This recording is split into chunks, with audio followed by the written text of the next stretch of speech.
சென்னையில் நடைபெற்று வரும் புத்தக காட்சியில் கடந்த ஆண்டை விட இந்த ஆண்டு அதிக புத்தகங்கள் விற்பனையாகியுள்ளன.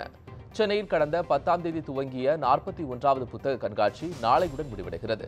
இந்த நிலையில் இதுவரை நடைபெற்ற புத்தக விற்பனை குறித்து செய்தியாளர்களிடம் பேசிய புத்தக கண்காட்சி ஏற்பாட்டாளர் வைரவன், கடந்த ஆண்டு 10 லட்சம் பேர் புத்தக கண்காட்சிக்கு வந்ததாக கூறினார்.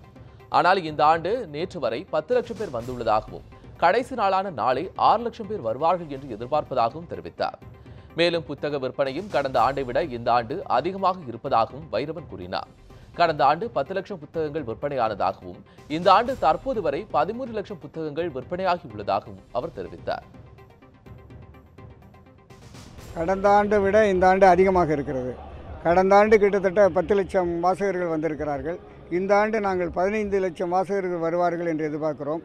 சென்னையை தவிர திருவள்ளூர், திருவண்ணாமலை, செங்கல்பட்டு மாவட்டங்களிலிருந்து கூட மாணவர்கள், பள்ளி ஆசிரியர்கள் வந்து கொண்டிருக்கிறார்கள்.